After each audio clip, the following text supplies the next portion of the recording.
How do you deal with a game that's tied at 10-10? Does it excite you, or does it make you run for cover? Today, I'm going to share with you one of my favorite ways to learn to play under pressure and stop losing those close games.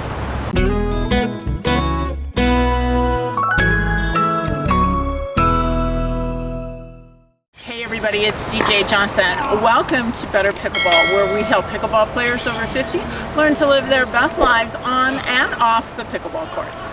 I'm publishing this the week of the US Open. Tony, my partner, and his wife Jill are both playing in it. And typical of any tournament, and unfortunately intensified by the weather, this week has been full of mental twists and turns for the people who have been playing in it. On Tuesday, a weather delay forced a change of format. It went from 2 out of 3 to 11 to 1 game to 11, win by 2. Ouch. On Wednesday, another weather delay caused the matches to be halted because of darkness. So players had to come back the next morning to finish up their event. It doesn't matter if you are playing in a big tournament, competitively with your friends, or at your local rec play. Learning to play under pressure is just that. It's a learned skill. And one of the reasons that most people fail to do it well is because they don't practice it. This is a fun way to learn how to be a great closer. It gives you the opportunity to be the serving team and feel the pressure of needing to get 2 points to get a win.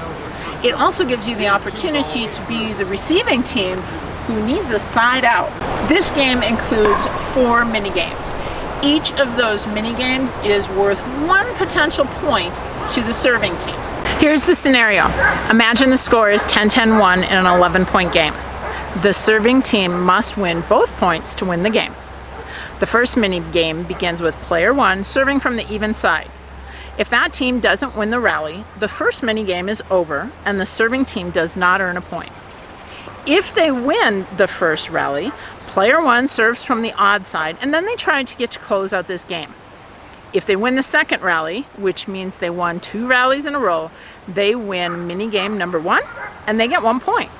If they don't win the second rally, they get 0 points. Teams follow the same format for the next 3 games. To begin mini game number 2, player number 2 from the previous serving team starts on the even side of the court. Again, if that team doesn't win the first rally, mini game number 2 is over and the serving team does not get any points. If they do win that first rally, player 2 moves over to the odd side of the court and they get to try to win 2 rallies in a row. Remember, the serving team needs to win 2 rallies in a row to earn 1 point. Then, play moves over to the other side of the net, where we repeat that with player number 3 starting from the right side, and then player number 4 starting from the even side. It's their chance to see if they can score 2 points in a row while they are serving. At the end of this, count how many times you won a mini game while you were on the serving side. That's the winner. I love this game because it simulates some of the pressure that we feel when we're in a 10-10 game. That slight scoring alteration helps to expose some of the areas where we might have weakness in our game, either on the serve side or the return side, so that we learn to play better under pressure. Remember, it's hard to replicate things under pressure if you don't practice them. So we've got you covered with this playlist, because together we can train smart, live bold, and age well.